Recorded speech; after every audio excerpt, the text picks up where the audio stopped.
you cut me too deep. I think I'm dying here, man. Welcome to the 3B Video Deep Cut Podcast. Watch a few movies, take a few notes.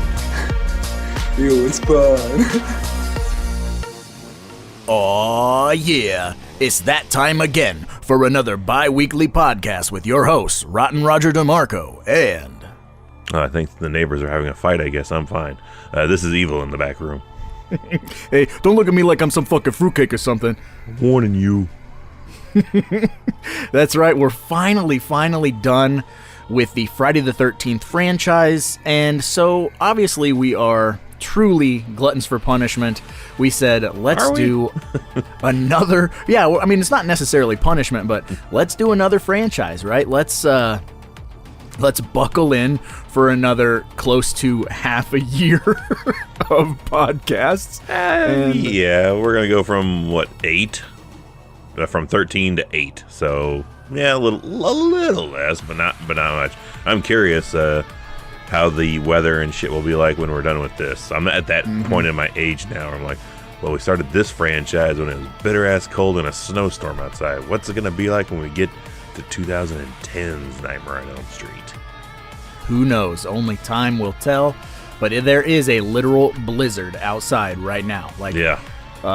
Thank God I went and did all of my running around yesterday. We've got beverages out the wazoo, frozen burritos, pizzas, and all the essentials to keep you alive during this. We didn't do that kind of planning, but I am relying on the next day or so on the wife's forgetfulness in certain aspects, because she kept buying boxes of taquitos thinking we didn't have any taquitos. So we're up to 4 boxes of 60 taquitos a pop in the deep freezer. So it's just going to be a taquito shut-in over here at Evil's place. Hashtag taquito shut in. Yeah. I love that. What'd you have for breakfast? 60 taquitos. I'm going blind. Yeah, breakfast taquitos, a midday snack taquitos, brunch taquitos, and dinner I'm going to have me a plate of taquitos, and I'm going to drink my post-dinner dessert. Are they at least different flavors of taquitos? No, it's the same damn taquito. Oh my God, no! Because if you had the chicken enchilada one or whatever, then you could have breakfast chicken enchilada and then beef for lunch. We have 4 boxes of the same damn taquitos. So flour tortilla or corn tortilla? I don't know. I was just like, we have 3 of these. Well, now we have 4. But here we are, trudging along and starting a new journey. Evil's baby. So you want to let the good folks out there in podcast land know a little brief plot synopsis and what we're doing, where we're going. I'm gonna steal that one, kind of my take on that one plot synopsis for Elm Street, where a lowly janitor teaches teenagers how to follow their dreams, and their dreams can become reality. There it is, spot on. pretty cut and dry that way. It but it is Wes Craven's 1984 classic Nightmare on Elm Street. We've covered this a few different ways on different platforms now, so it's not unfamiliar territory to be discussing a Nightmare on Elm Street. But because we did this for a live stream. I think we've talked about it in another our early podcast Patreon days, and then we also tag teamed up with Cult 45 to talk about it during their retrospective on both the Friday and the Nightmare series. So. Not new ground for us to talk about a Nightmare on Elm Street. And this is it's just ingrained in our lives, very much like the Friday the 13th franchise.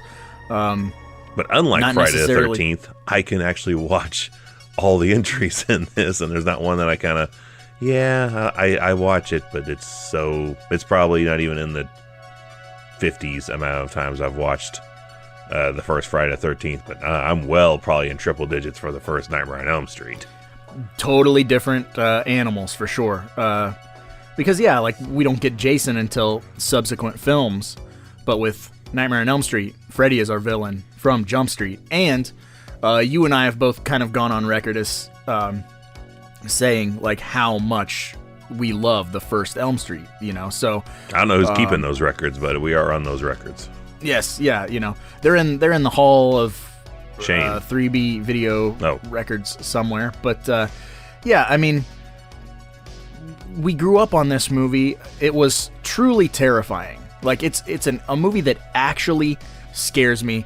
Is still bothersome because this is, a lot of people when they think Freddy, they think pop culture fun slapstick Freddy, but Nightmare on Elm Street Freddy is none of those things.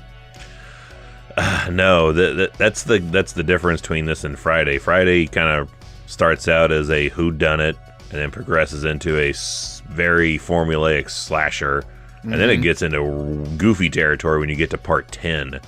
Nightmare on Elm Street starts very fast-paced, heavy-duty, out the gates, home run slasher and scary, and then about 4 entries in, that's when he starts becoming a pop culture funny icon, and things kind of take a different turn, which is where I came across this franchise to begin with, was when part 4 was out, and it was at height of pop cultureness as I finally watched part 4 first.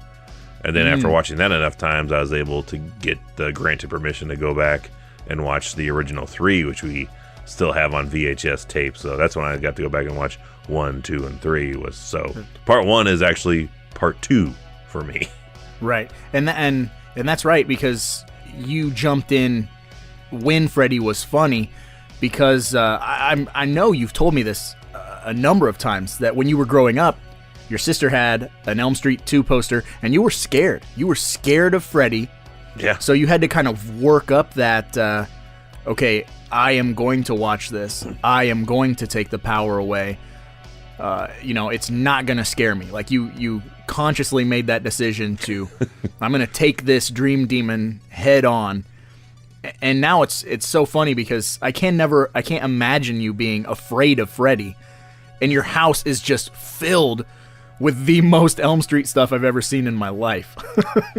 Yeah, I don't know if I would classify it as that mindset of I'm going to conquer it, but I don't know what the fascination was with something that terrified me. Now it's probably more fueled by nostalgia than anything else. Yeah, that part 2 poster, the older sister got, she used to chase me down the hallways with it, and I was terrified. I did not think Freddy was funny at all in Nightmare 4. He was terrifying then. So it was tenfold going back to part 1. I do remember clear as day, though, when I finally got to watch part 1, that the theme music kicked in immediately during the opening credits. I'm like, oh, the music's the same, as if it's fucking totally ass backwards. Like, oh, they used the part 4 music in part 1. That's cool. Why am I blanking on his name? Bernstein. Charles Bernstein, yes, the composer. Yeah. Yes. Oh my gosh, I love his fucking work. I actually bought a compilation CD. Actually, I did not buy it. I think an ex-girlfriend bought that for me back in the day, of 4 or 5 tracks from each movie that he did. And he didn't do all of them. He just did a majority. No, he didn't do a majority. He did one. Gosh, did he do any? No, I don't know if he did any other ones. I think other composers did other entries. But yeah, he laid the groundwork for it in this movie with the theme. Well, it's just like John Carpenter doing the Halloween theme, and then pretty much every other composer had it easy for fucking 8 movies. Like, oh yeah, just duplicate that. we will definitely, I will try to remember to bring it up and talk about it each movie, but the score is very unique to each movie, particularly going from 1 to 2. 2 has got some fucking whale shit going on in its score, which is bizarre. But this first one is fantastic. I really like when Nancy's setting the traps. That boom, boom, boom, boom, boom.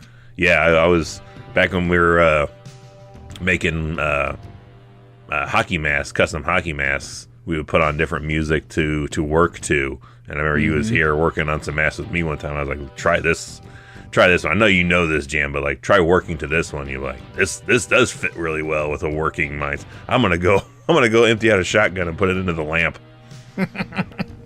And kill the unsuspecting person who turns that lamp on. Yeah, but suddenly look up at me and goes, "Where's your sledgehammer at? You all got any clothes hangers?" I'm gonna clothes hanger that fucker to the ceiling, which I don't know how those mechanics work. I don't know. I would love to rig it up and give it a try. You know, the old Mythbusters. We should do that method. for one of our YouTube videos. Is try to myth bust the sledgehammer to the door gut. trap. Oh man. Remix, go through this door. Nothing is on the other side, I assure you. Whoa, man, that would fold him in half. He would not stand a chance. It would put a hole through him like in Kung Pao. Holy shit, it's a perfect circle. How's that even possible? All smooth and shit.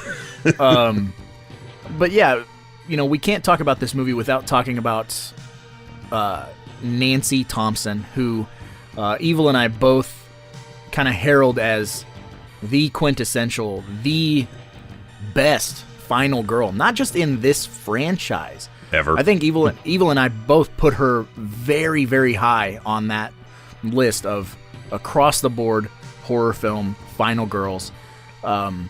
She is so resourceful. She's amazing. Because, I mean, most final girls are either by just happenstance or the last one standing, or just right place, right time kind of thing. Nancy, we are in the camp of we believe she's the only one that knows about the danger ahead of time and confronts it head on. She goes straight for it, which even the mom says in the movie, it's you face things, that's your nature and that's your gift, and that's what her character does. So to me, she's right there with like Sigourney Weaver in Aliens. Is this, there's shit going down and I'm gonna have to deal with it, and I'm gonna go deal with it. It's scary, but I'm going for it. Yeah, and she tries the conventional like the average final girl route too. Like, she confides in her parents, she confides in her boyfriend, she depends on these people to protect her. Her boyfriend fails miserably. She immediately, you know, he doesn't die, but it's when Rod passes away, and right then and there, she makes up her mind, like, well, I can't defend on Glenn. I'm going to have to protect Glenn. She pleads with her mother, and her mother's response is, let's put bars on the window.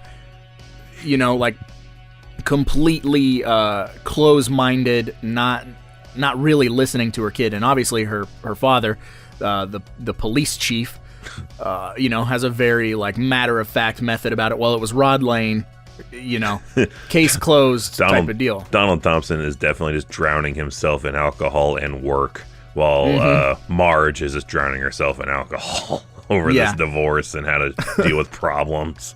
I'd love to know what John Saxon's character's apartment looked like, because, you know, he's either got an apartment or he's crashing with some he's probably crashing with Garcia. Yeah, it's like Sly's apartment in Cobra or whatever, like. There's like fog in there and fucking pizza on the floor. Fog. Yeah. Like, why is it foggy in here? Like a giant chicken neon restaurant sign that's flashing through the window blinds. As he sits and sips his fucking Jameson whiskey or what the fuck ever. Just half-crushed beer cans all on the back of the couch and the floor of the couch, and a couple of the half-empty cans on the countertop. Just, just reeks of stale beer and cigarettes. Like a rat fucking running around, going in and out of fucking cracker boxes and shit. Yeah, wow. A hoarder's nightmare. Yes. He's collecting his own shit next to his toilet because it doesn't flush. No, he's not that bad. Jesus. Just got bags and bags of diapers. Got secrets. Yes. That's the part of the movie they don't let you see. But yeah, and this franchise is different from primary slasher films because most slasher films, especially by this point in the 80s, 84, 85 era, we're in full tilt boogie slasher. So the more bodies, the better. And Elm Street is so much more reserved. There's not an Elm Street film that has a double-digit body count, really. Two, I would say. Well, yeah, and that's different. That movie kind of stands on its own hill, and we'll get to that in 2 weeks. But I mean, for the most part, they are pretty reserved. Would you agree with me on that? Like they're absolutely shit. I mean, that's like the joke that's always going around the internet is Jason's got this many kills. Michael's got this many kills. Freddy, he's in the minor leagues down there with only this many kills. Like he's got like 46. Yeah, like it's like amateur shit, Freddy. Bump your numbers up. But here's the thing about the Elm Street films that is different from, say, like a Halloween or a Friday the 13th or just your run-of-the-mill slasher film like Slumber Party Massacre. Elm Street really, really gives you time with these kids. You know, there's a fair amount of character development. It sort of starts to wane later in the films where it's more about Freddy being funny and the kills being more and more outrageous. Part 4, I love part 4, but it's basically the story is non-existent. Yeah. But with this movie, the first Elm Street, we really get to hang out with these kids. We get to see their personalities. We get to see the introduction of Johnny Depp. Yeah. And first movie ever. And we were kind of talking about that off air the other day. The future pirate. He was supposed to be a jock, but Wes Craven's daughter, I believe, saw his audition or saw his 8x10 and was like, "This guy is gorgeous. You gotta cast him." The daughter and a friend sat in on some of the auditions, and the daughter had like a watch that had like some moisture develop inside the watch, and Johnny Depp showed her how to, with a lighter, like get rid of that on your watch so you can actually see your watch again. And it became down between Johnny and one or two other guys, and they're like, "Dad, Johnny Depp, he's just a sexy dreamboat." And the dreamboat. It's absolutely true. Johnny Depp is a sexy dreamboat man. That should be something he has tattooed on his shoulder. Sexy dreamboat. Handsome motherfucker. But we were making the comparison the other day off air because he's supposed to be a jock, but obviously he's not a very like physically imposing maybe guy. A polo player or something. Yeah, we were kind of saying he looks more like a tennis guy, like a Menendez brother tennis guy. What happened to Tina and Rod? I don't know. Some Asian gang or something must have killed them. I believe they're Asian. But even Rod Lane, okay, that's another character where Rod is the athlete that's smoking on the football field. For sure. But that's the difference with a Wes Craven film and a standard slasher film. Rod Lane, from a parental lens, he's a bad guy. Rod's a delinquent, blah, blah, blah, right? Rob's definitely the guy you don't want dating your daughter, but shows up in the leather jacket going, "I'm here for your daughter." But from the parental lens half of the film, he's a troublemaker. He's a bad guy. And from, like, inside the friend circle, like, Johnny Depp and him, they have static. But when it comes to the scenes with just him and Tina, there is a softer side to him. Not so much like he's not like a wuss, you know what I'm saying? But like it's not so. He's pure as the driven snow type. Like he's not going to pressure Nancy into putting out. He's just gonna be like, "Fine, I'll just sleep on the couch." Like, what the fuck? Like, I'm going to have a sleepover with you, but I'm going to sleep on the couch in the other room. I'm like, just go home. Right. But that's what I'm saying is these characters, they all have, multifaceted layers to them where they're not just cookie cutter victims. And that is the difference with a Wes Craven film. Especially with Tina, because Tina starts out, you think she's going to be your heroine. And she gets off 20 minutes in. But she totally also has that. Everybody has a Tina that they knew of in high school. Like a pretty girl, had potential, but doesn't quite have the best home life and keeps hooking up with the worst guy. And you're like, if she could just not date certain people, she could go places, but she's never going to turn it down. So she's just doomed for eternity. And she's doomed and you can't talk her out of it. Yep. Yeah, and that's the other weird thing that you and I have discussed off air is when we discovered this film, we were obviously younger than the teenagers in this film. So we would, you automatically when you're a young kid and you watch these movies, you don't necessarily have a catalyst in the film to latch onto. You watch the film, and that's why it's scary, is because at some point it's not relatable if you discover it early. Like, we were so young, we're watching these older teenagers get butchered, and it was scary. And then, we turn into teenagers, and then we relate with those teenagers, and then we have more fun with the movie, I guess. That's like a weird period of time.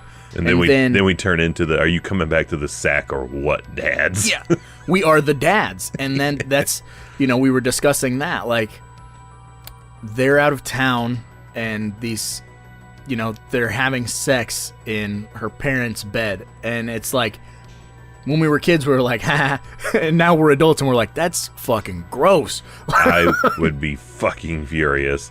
If, one, I'm not dumb enough to go out of state, because they're in Ohio and they go to Vegas, and like, you kid or kids, you behave. I'm gonna go out of state for several days. Don't be fucking in my bed. I'm warning you. I don't even trust my daughter to use a microwave. Which not only do these kids fuck in their ma's bed, but we commented on this the other day when we were watching the movie. You're like, yeah, every sex scene in every movie is unrealistic in the aspect of, as soon as they're done, the couple just rolls over and falls asleep. Like, you can't do that. There's protocol post coitus you have to take care of, and no one in film ever does it. And it just adds to the, like, I'm just in that picturing myself coming back home from a jet-lagged flight. And I was going to lay down in bed and like, I'm going to kill someone. Yeah, why is my side of the bed crunchy? Crunchy. Gross. Yeah. There's gum all in my bed. Juicy cock-flavored gum. Oh, God damn it. So, speaking of juicy cock-flavored gum, nice segue. We're going to address the elephant in the room, which, you and I, we kind of go back and forth on this a little bit. In my opinion, Fred Krueger is a child molester. Like, I know that they essentially cut that from the film, but that was Wes Craven's original intent. And to me, it bleeds through on the screen. Like, Freddy isn't, like, trying to finger pop anybody with his glove or anything, but, like... If only.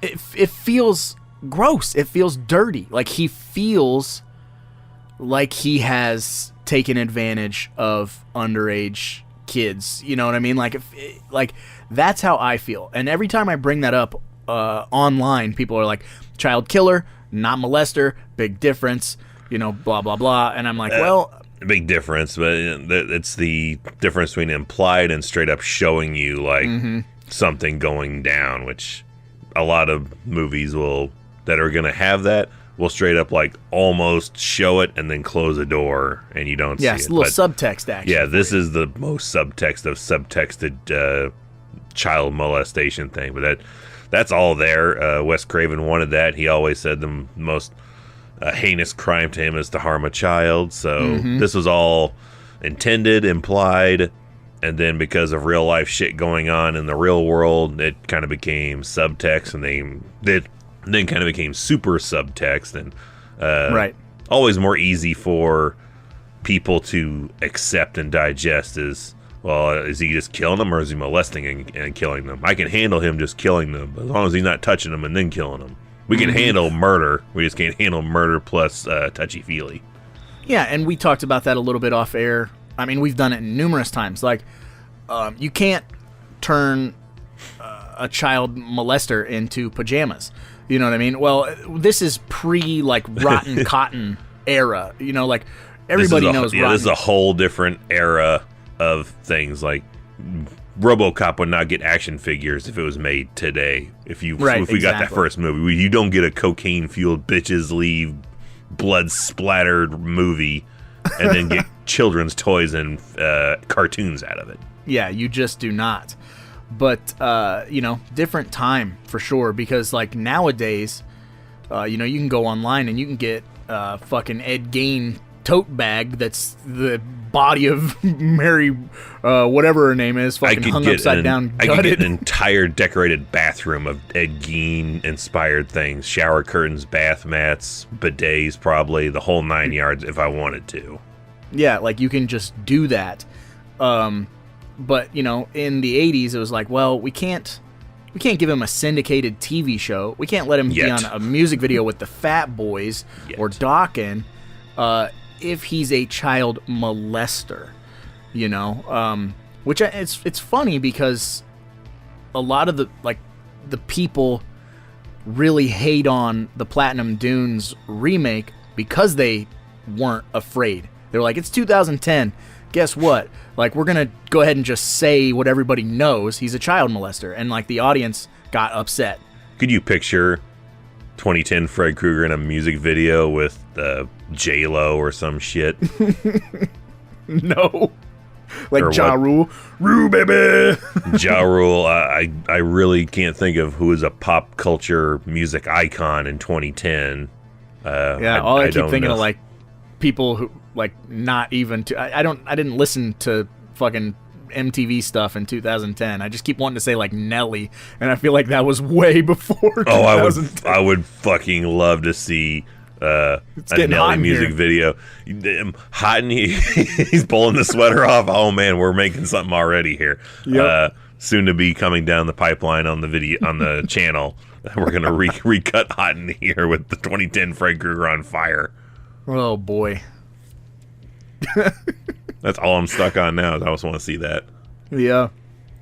But yeah, you couldn't do that in 2010 with that Fred Krueger, but you could with a super implied, not quite there, just killing them kind of headspace for these 7 previous movies. Absolutely. And a lot of the kills in the first movie, to me, are kind of they're the benchmark for the franchise. Like, I know we've talked about this before, how, like, movies like Paranormal Activity, they had one thing that really made the audience pop, like, oh, getting dragged out of the bed. So then by the second movie, they're like, well, drag her down, out of the bed and down the stairs. And then by the third movie, drag her out of the bed, down the stairs, and then put her up on the ceiling or whatever. Like, they kept upping the ante. Cartwheel her down the steps. Yeah. And in the shower. And with Elm Street, fucking Wes Craven set the bar real high. Real high in this first movie. Everything from Tina's death with the revolving room, which is one of my favorite things ever to this day. It is pretty cool how they did all that. Hand cranked. Everything was just glued and starched to make it look cool, like level and everything, and just rotate this room so the walls are the floor, the ceiling is the floor, and the floor is the floor. And they had the camera mounted in a certain spot, so you never felt like things are moving, but things are moving. Mm-hmm. And then they did the same exact thing with the Johnny Depp kill. 2 amazing kills with essentially the exact same set piece. Method. Exact same set piece, and 2 complete WTF like style kills. Like, if I can't imagine audiences brand new to this seeing that for the first time, like, and it's fucking brutal when Tina's flying through the air and her head just clocks Rod in his head and knocks him to the ground. That is just an excellent, brutal, like, parsley piece on this sizzling steak kill. And then you get the Johnny Depp's kill where he's sucked into his own bed, and then Evil Dead Shining level of blood just erupts from this fucking bed, and the mom opens the door, and then I don't even know if screaming is the right reaction, and just be like, what? It just should just be just staring, and then just collapsing and faint. Like, what am I even looking at right now? It's Mount Vesuvius in my kid's bedroom. And then another part of the film that has always stood out to me, pretty much anything involving Tina. There are 2 other pieces in the film involving her. One, which I still don't know how they pulled it off, is her being dragged down the hallway in the body bag. Like, I've watched that on 4K. I don't see a string. I don't see anything. I don't know how her legs are up in the air and getting dragged off, but that always scared the shit out of me. Her Maybe saying, she's one of those like super well like core muscle built people, and she just stuck her legs up and it's had like something underneath her and just pulled from underneath her to do that. I don't know. Yeah, I don't know how they did it. Especially when you can see strings clear as day in the arm sequence of Freddy extending his He-Man Master of the Universe level arms to insane lengths. You know, like, which still, as hokey as that is, that still looks kind of, it's crazy. It creeps me out. Like, you know, and he only does it that one time in this movie, and we don't revisit him like doing any stretchy arm stuff really until Wes Craven's New Nightmare. Yeah, until we get to 7. So Wes brought it back full circle. But the other sequence with Tina is she's like outside in the dark in the body bag, standing in like a puddle of snakes and scorpions and weird shit. They're like that one music cue, and you know exactly what I'm talking about without even saying it, when they show the centipede come out of her mouth. Pew, pew, pew, pew, pew. I get goosebumps, and I'm getting goosebumps thinking about it right now. There are just certain things from this movie. She looks like a nun to me in that body bag, standing how she is. Yeah, it's very there's some religious subtext going on. I don't fucking know. Wes Craven knows what he was doing. Wes, he will occasionally put in the that religious aspect of things, but he's always likes doing the bringing a brutality and a darkness to white bread America, to and the suburbia. places where it shouldn't be. And he's also a big component of a broken home. Look at a lot of his movies, and a lot of his movies are broken home sets. Like between this, Scream, Shocker, all kinds of stuff is just Deadly Friend, even Deadly Friend. I don't think he has a movie where there is a happy family in it. It goes back to, you know, there's an Alfred Hitchcock quote from one of his movies, and I totally am blanking on it, and I'm going to butcher the quote, but he's talking about Butcher away. Suburbia. And he says, you know, you look at these houses. You know, if you were to rip the front off of these houses, you know what you would find? You'd find swine. You'd find filth. You'd find violence. You know? So why does all of this, you know, it's all pretty. It's got the picket fences, all of this stuff. But if you really were to look inside of those houses, you would find dads abusing their kids. You would find, you know, husbands beating their wives and whatnot. Like, you would... You know, you pull that veil back, and Wes Craven was very successful in that throughout his entire filmography. Even stuff like My Soul to Take has some broken homes and stuff, and that movie is slowly growing on me, but... That's a whole nother podcast. But yeah, he found the best fucking place in California that looks like middle America, minus the palm trees. Pasadena? I don't know if it was Pasadena. I know it's Genesee Avenue. Oh, okay.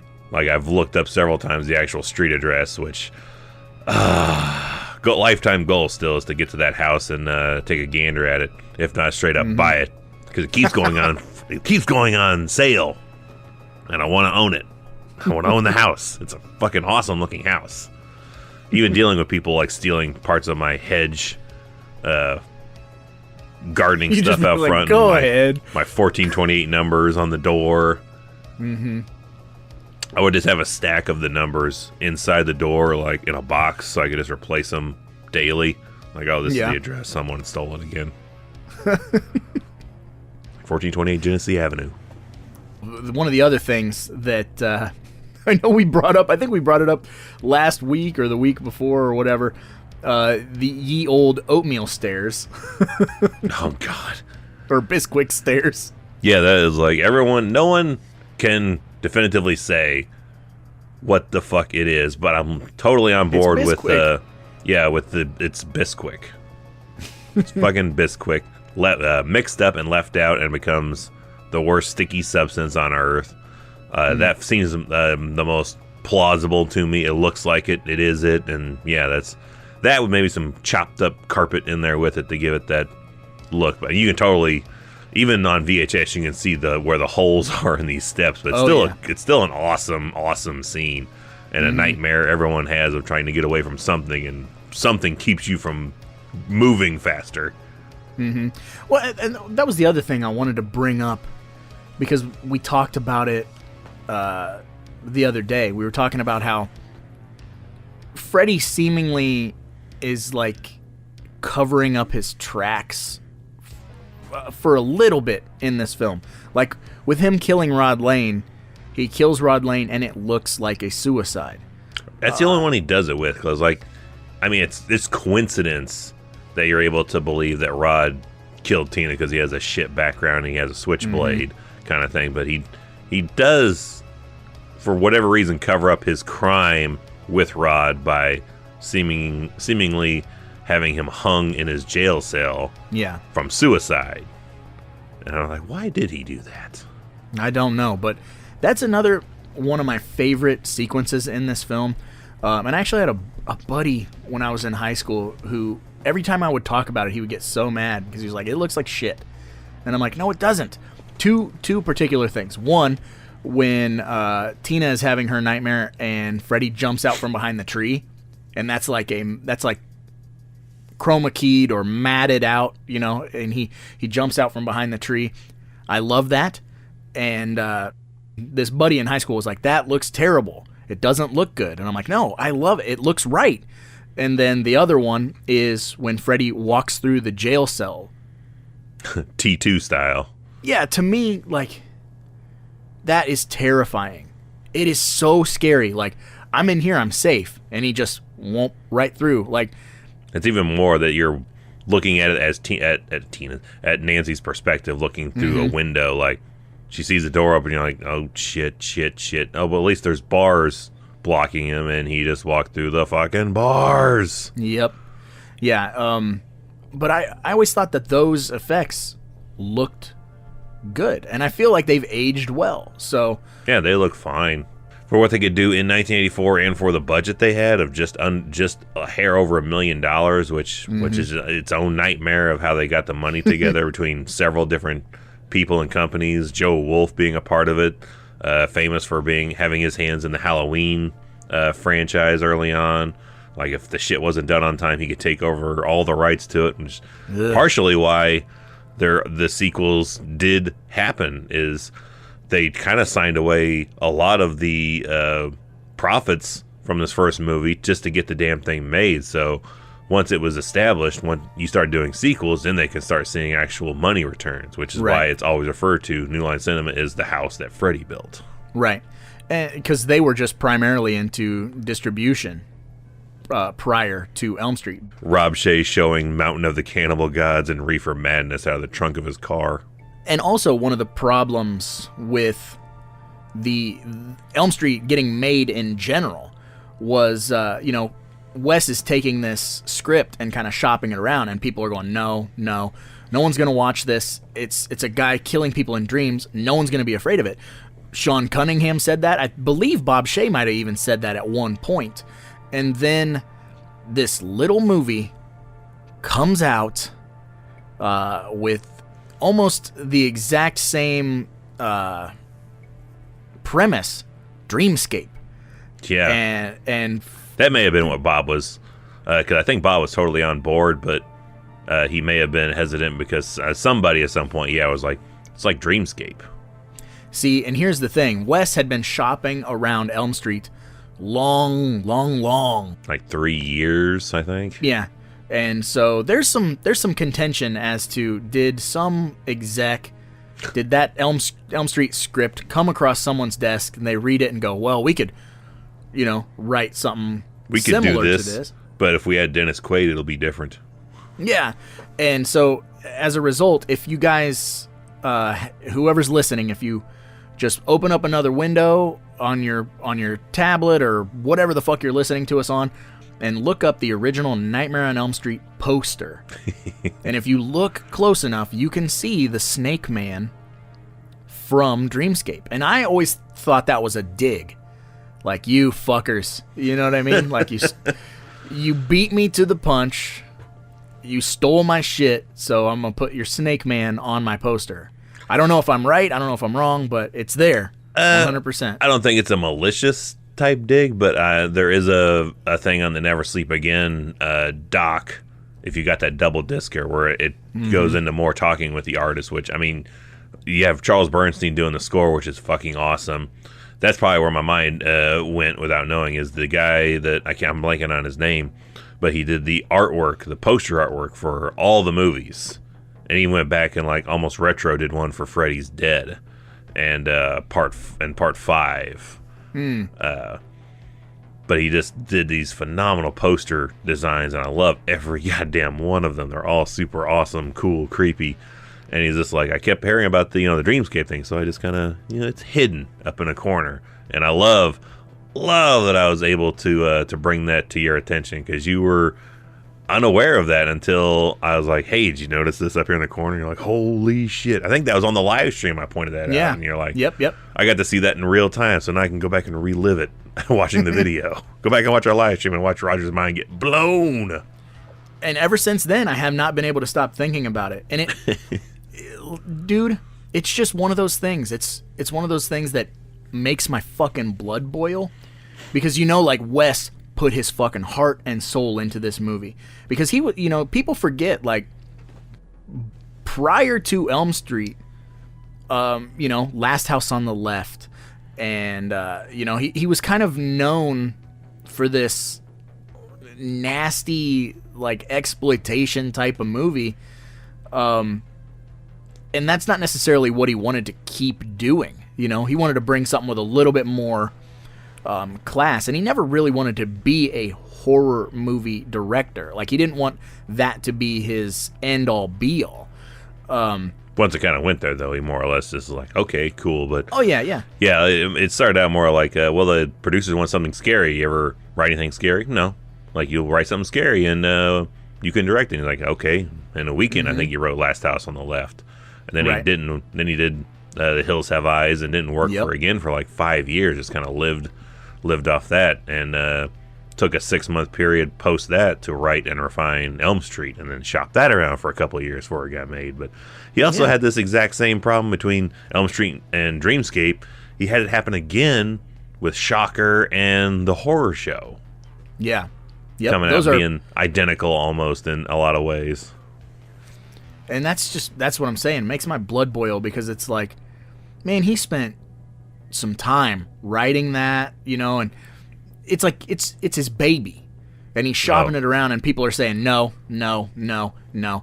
And then somewhere along the line, because this is pre-internet and everything, it has to have crossed someone's desk. They let someone else read it, type of deal. Their buddy who's a screenwriter or whatever. You wouldn't believe what this guy brought into me today to read. Yeah, dude, you should totally kind of... Because, I mean, this is... Essentially, Hollywood's the fucking wild, wild west back then. Like, you hand someone your fucking script. It's a physical copy of a script. And then, they say, well, I'll pick it up on Monday or whatever. Like, it's just out there. Anyone can read it. Anyone can start fucking Xeroxing pages. It's a crazy thing, and to think that happened to Wes like twice, it's so frustrating, dude. Particularly with Elm Street, because I feel like Elm Street is to Wes as Tapehead is to you. Like, there's a lot of stuff you put in your heart and soul project that he put into his, between like how he. I mean, it's like how he almost discussed with the Friday the 13th game. Like the detail, devil in the details kind of thing, between just every aspect of this movie, of why the name Krug, an extension Krueger, an extension from Last House on the Left. Freddy, name of a kid who beat him up in grade school. Sweater colors, the hardest color combination for the art of process is red and green together. The claw, he has an explanation for that, the epitome of mankind, and then putting a very primitive, stabby, pointy part on the end of the claw, like primeval stuff. Why Elm Street? It's absolute. Every town has one. It's completely pure innocent. Americana, yeah, pure Americana, completely innocent, and that's also the street Kennedy was shot on. Plus, he used to work at a college from Elm Street. Like, all these things he just peppers in of himself in this project. And then, yeah, I'm sure there's probably some resentment out there that he had for like... Can you believe you just fucking picked through my script and took dumb shit or whatever. But, yeah, and then also kind of going back to the origin of Freddy Krueger, which is probably the best story that I've ever heard in my entire life. Because now that I'm an adult, it sounds like something that I would do to a kid and think that I was being hilarious. And in turn, fucking bothered Wes Craven for the rest of his life, and he turned it into a movie. Oh, yeah, his story of the drunkard staring at him through his window and, stuff that we would be like, I got him, but like, oh, we've traumatized. But it turned out all good, because I really hope there's some sort of afterlife for us, and that's and hopefully we get all answers we've ever wanted answered, and that's one way down on the list that I would want to answer. Like, hey, did that dude that scared the shit out of Wes Craven, did he ever like find out that he was a catalyst for A Nightmare on Elm Street? And how does he feel about that post-life now, that he has really made a pop culture icon come to life by scaring the shit out of a child? So scare those kids, Roger. They may make art someday that changes the world. Yes. Well, I do my part every, October. Although I didn't do it this October because I'm a little too pudgy to be Michael Myers and I didn't want to get made fun of. But I normally dress up like Michael Myers, and don't be afraid. Shit, we've seen those images of dudes dressed as Part 8 Jason, and it looks like you'd stuck a hose in and blowed him up, Monty Python style. Jason, ATE. But Violet, you're turning into Jason, Violet. But yeah, I normally dress up like Michael Myers, and the second I put the mask on, I do not talk, and all the rest of the evening. It'll be 1 o'clock in the morning, and then I'll take the mask off, and I'll be like, okay, I'm back. But I will just Roger's go back. I'll go stand in weird ass places and stare at trick-or-treaters, and then occasionally start following one. One day it's probably going to get me pepper sprayed or shot, but it's one of my all-time favorite things to do, and I love to just, and it's not just on Halloween either. Like, it's just all October. Like, I'll put the mask on and go stand outside at, 10:30 at night. And just fucking... I'm just picturing you with the mask on and boxer shorts, just looking through your, like, screen door, just staring. Waiting for kids, goddammit. Like, that's Michael. He never puts his pants on. He's Look waiting over there. here. He's purely and simply nudist. Yes. He's a flasher. But, so going back to Elm Street, what's your takeaway with this ending? I know that's another thing that's very, contentious, I guess, among fans. Contentious among fans, and contentious when they were making it. Like, how do you end this movie? Because Wes wanted to end it as if it looks like a fucking tampon commercial. Like, now I'm completely covered, Ma. Thanks.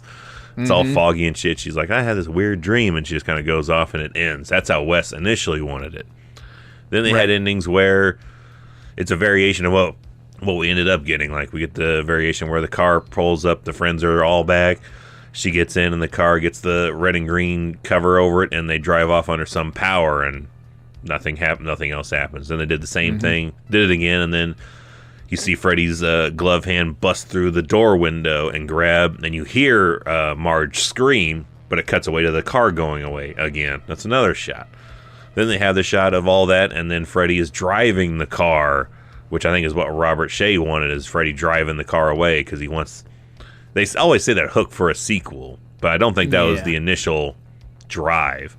As Shea really liked Carrie, and Carrie, damn you, Carrie, in a degree, because Carrie had that end jump scare of the hand coming out of the grave. So everyone wants to do that now, including Bob Cunningham. Shea.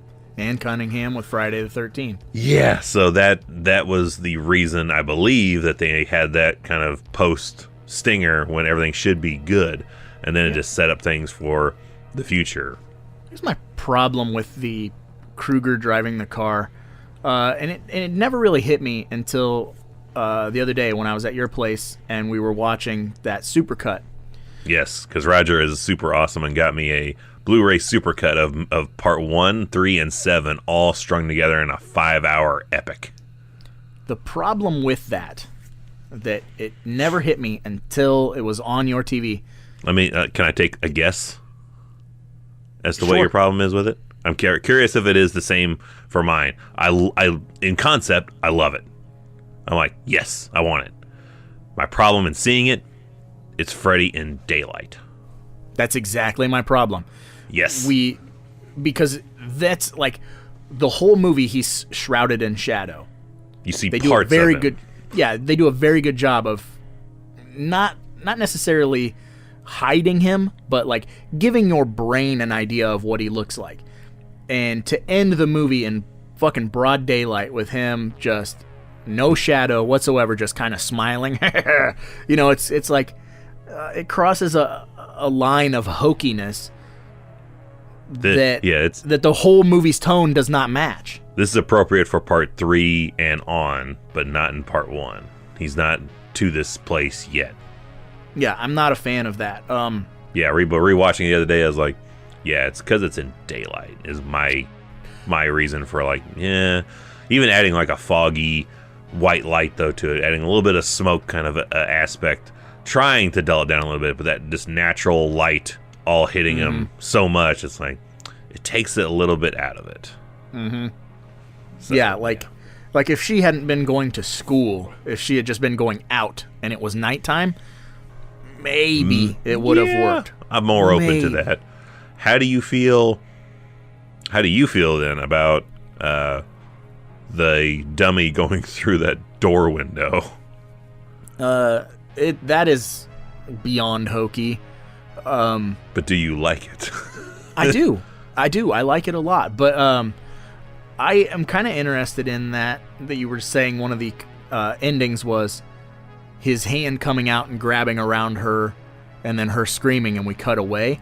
I think that might have worked better because the dummy is so, it's like flexible but stiff at the same time. It's like, yeah, it's, you know what I mean? Like if you get taken off of your feet, your knees bend. Well, like if you're falling backwards, your knees bend. No human being is going through that little ass window. Well, no, it was like a blow up doll. It was like, yeah, it looked horrible when you're seeing the behind the scenes of how it looks as they're pulling through. Like it looks like it. I totally imagine if we were the ones filming that, I would be like, why are we even bothering? This looks horrible, but it looks fine, more or less, in the final cut, and silly as shit. Yeah, but I don't know why it works for me, but it does. And the only reason I know about that particular version of the ending is that was on that initial Nightmare encyclopedia on the DVD set, which, holy shit, I've said that before on different avenues we've been down. The absolute biggest icon of DVD sets and bonus feature setups is that initial Elm Street collection. Absolutely. That Nightmare encyclopedia. That is at least a weekend project to go through all the shit on there. I haven't watched that in a very long time. One day I'm gonna bust that back out and just kind of go through everything. That should just be what you do for research for the next 32 weeks. Is just there we go. Just watch the shit on there, and all those endings are on that bonus disc. You can find them, except the Freddy driving the car. I think that's like the one. Like there's 3 endings, and I never could figure out where the last ending is. And I've read 100 times, like, you just do this. It's on this window. You click on this thing here. And I never could get it to work. Not until the Infinifilm came out, I actually got to see this Freddy driving the car ending.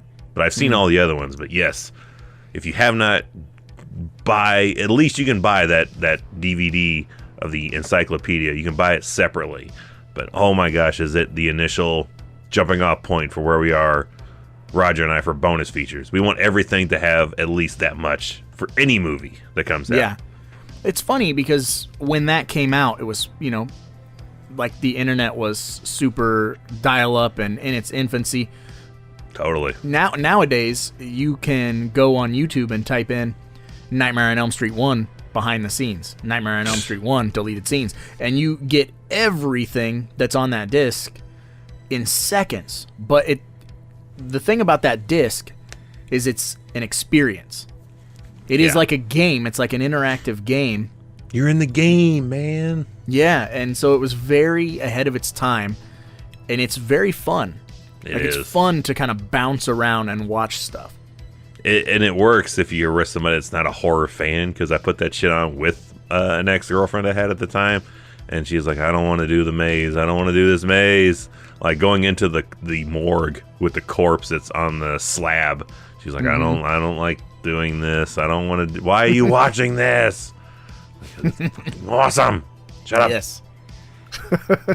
Shut your fucking face. I can't remember why that relationship didn't work out.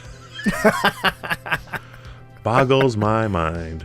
I might have some sneaking suspicions that she was not down with the Baldo, but among other things, yes.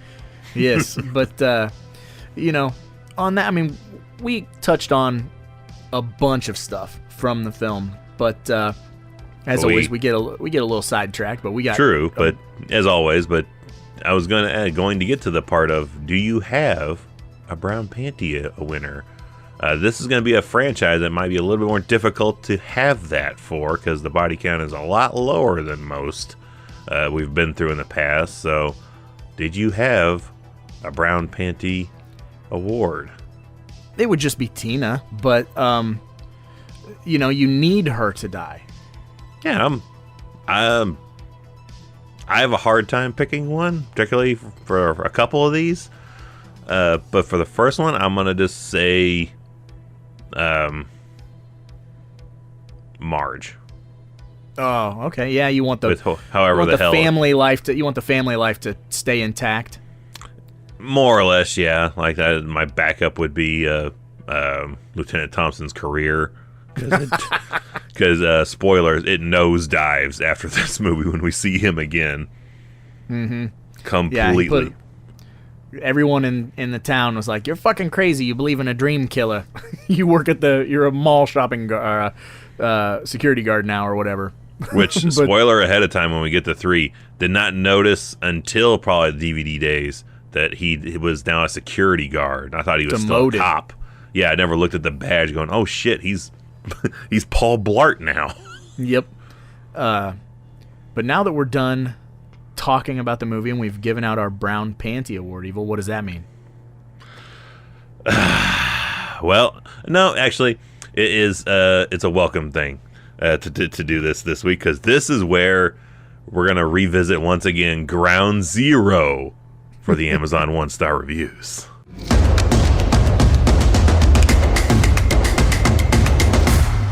Hated it. So, to get into these Amazon 1-star reviews, I have a couple of ones. We may have read these before. I don't know. I've done this at least 3 times now. But I did bring in the OG, because in Nightmare on Elm Street, there is a 1-star review that I read for, and I'll give you the story when we get to that one. But we'll get to the other ones first. So, first up, we have LA Mommy on October 14, 2018. Says 1 star. This refused to play on my television, so I bought it on iTunes. Crappy waste of money. Do not buy digital from Amazon because the idiots block you playing it on your television. So no idea how she likes the actual movie. She is just pissed about Amazon's streaming service, apparently. Well, maybe her phone is signed into, an actual Amazon account, but the Amazon on her TV is not logged in. Who knows? Maybe it's just you're an idiot. I don't know. Again, future spoilers for Part 3. Nightmare 3 is excellent on Amazon Prime, and I'll tell you why when we get there. Yes. Next up, we have Gregory Allange on Halloween Night 2020. Woo. 1 star, maybe the worst horror film ever. Wow, okay. No, I'm not kidding or exaggerating. This movie is absolutely horrible. The acting is atrocious. The plot line is flat. And there's absolutely nothing deeper in the theme or motifs to sink your teeth into. It's an hour and a half of obnoxious screaming that I would not endure if I were you. A movie gets no points for being well known. Sometimes you gotta call a spade a spade. Hey, I don't think you can say that. I didn't say that. He said that. Don't kill the messenger. Kill him. Yeah, that's what I'm saying. With words and kindness, not actually killing him. I don't believe he watched the right film. It's filled with... there's not that much screaming, really, either. So, I don't know. Maybe he just doesn't like loud talking, like, Rod, watch out. Like, it's too loud. That's screaming. I mean, we got... These damn kids and their Johnny loud Depp. voices. Mama! Just kill the man! I always thought he yelled Velma, and I don't know why. Velma! Velma! He's just watching The Simpsons. They were watching the Flintstones there. There you go, yeah. The Simpsons. The Simpsons. Selma. There you go. You just made the connection for me in my mind. I did not know it was there. Selma. I got you. Sideshow Bob going down the drink. Next one up, we got VMAX on July 12th, 2020. Right. 1 star. Dumb. Dumb. That's it? That's Dumb. Wow. Dumb. Fine. If that's how you feel. Next on up is Nicholas M. on September 6, 2017. 1 star. Whoops. Wrong movie. Didn't care enough to send the 2010 Blu-ray back. Oops. I fucked up. I bought 2010, man. I'm gonna just keep it. I'm just gonna keep it. That's what you do. I'm keeping this. How do you sleep at night? I don't. That's why I have a coffee pot in my closet. Yeah, run long extension cords and style wake pills. Yep. Next up, we got PBW. Peanut Butter Wrestling. On May 16th, 2016, 1 star. Quality was really bad. We had to stop and order it on Xbox. Ooh. Does not like Amazon streaming. Yeah, two 1 stars were like, fuck Amazon streaming. Movie? It could be good. Yeah, it's not bad. But Amazon streaming is whack as fuck. This one I know we've read before, but this is from Joel. Again, on Halloween night, 2019. Ooh. 1 star, may cause poop-related accidents. Poop. I done pooted. This movie made my 3-year-old cry, so I hate it so much he pooped his pants poop. he called the shit poop. He called this shit poop, and then he called it poop again. Poop. I pooped my poop out of the poop. Next on the list, we have Rondell Dale Branch, always with an opinion, on November 10th, 2000. Fuck, man. That's 22 years ago. Yeah, that's officially today a 22-year-old Amazon review. Holy shit. A Fairy Tale on Elm Street. This movie was not in the least bit scary. The effects were lame, storyline was weak, ending also made no sense whatsoever. That is why it deserves 1 star. It deserves it. It deserves 1 star. Lame sauce. And to round out the 1 stars, so this is ground zero 1 stars. This is where everything started. Is one day I was just cruising through my Amazon and decided I'm gonna look up Nightmare on Elm Street and just see what the star rating is for it.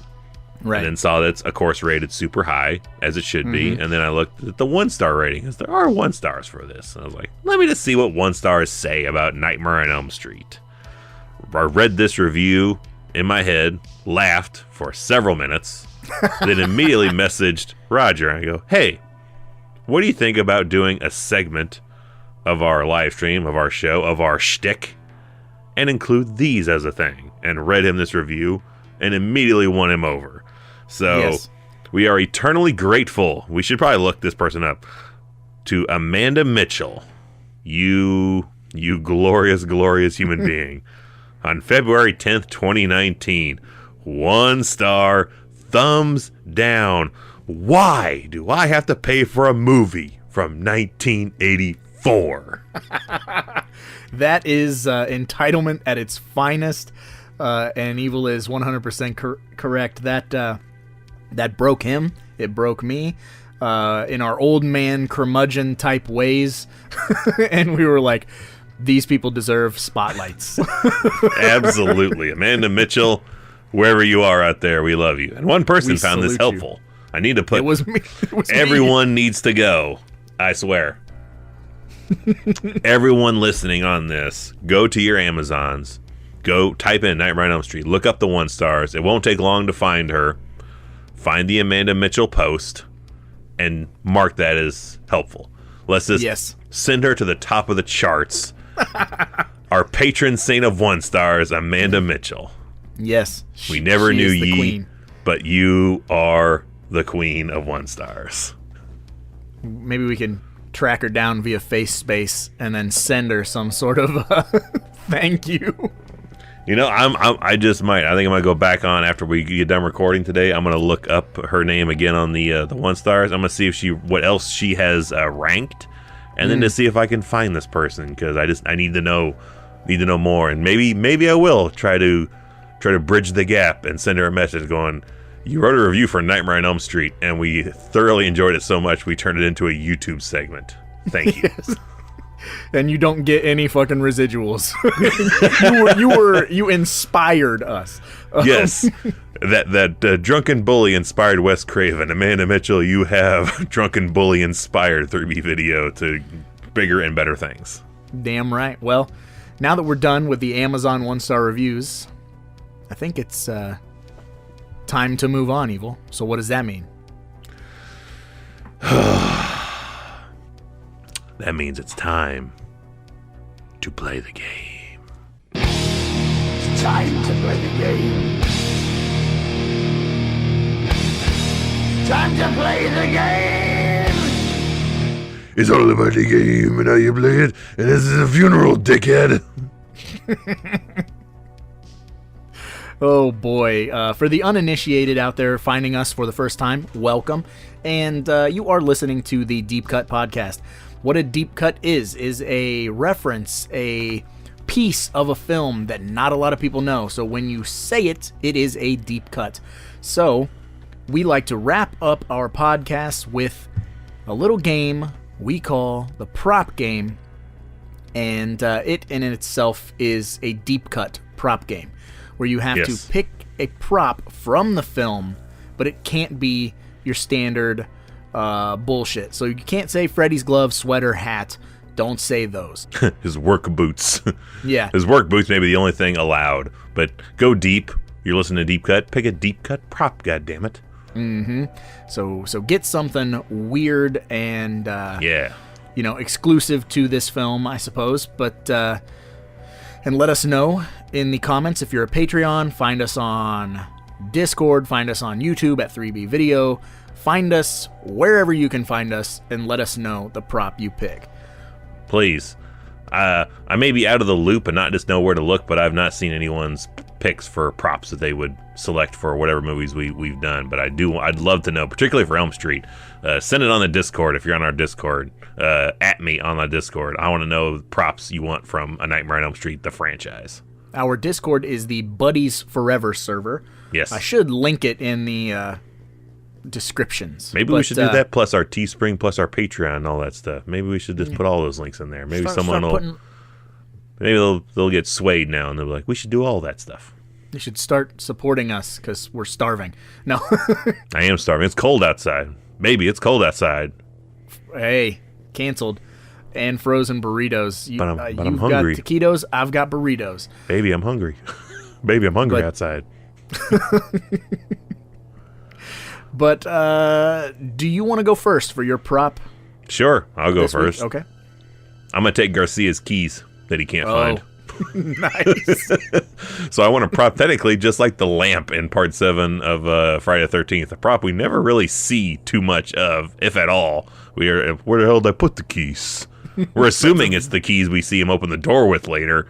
But that could totally be John Saxon's personal set of keys, which includes his apartment and Garcia's apartment's keys on there as well.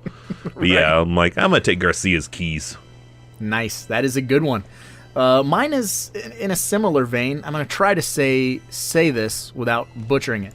But I want Nancy's book, Booby Traps and Anti-Personnel Devices, or whatever the fuck it's called. Sidebar, I've gone to Army surplus stores. I'm still trying to find that book. I'm pretty sure it has, it's real. Yeah. You know that they didn't like have an art department make that shit up. That's a real book. I need it. We want it. Yeah. And then I want to see if those fucking tricks are in the book. How to rig up a fucking sledgehammer. It was some MacGyver shit. Like, clothespin? Yeah, you got a Home Alone. Some intruders come in your house. You got two clothespin hangers, some wire, a sledgehammer, and a screwdriver. You're good. Boom, boom, ba-da-da-boom. Meow, boom, boom, ba-da-da-boom. Meow.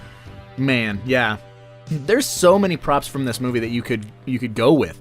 You know, you could go with Glenn's headphones. You could go with his TV that's on his lap. You go with his number 10 jersey, body glove poster. I mean, there's just... I always kind of like that body glove poster, to be honest. Nancy's coffee pot. The telephone with the tongue, which our good buddy Patrick Hart makes those. And one day, Evil will have one. One day. Nancy's top and bottom nightgown piece. I'd like to have that. And just which she still has and brings to conventions. Yeah. She's my hall pass still. Yep. One of these days, I just might screw my pass. I stole that from Roger. You and me both, man. But I suppose, on that note, we should probably get going, because, after all, there's a lot of movies out there. Somebody's got to watch them. So why not us, right? We went into a room with a guy that came out in a rubber bag.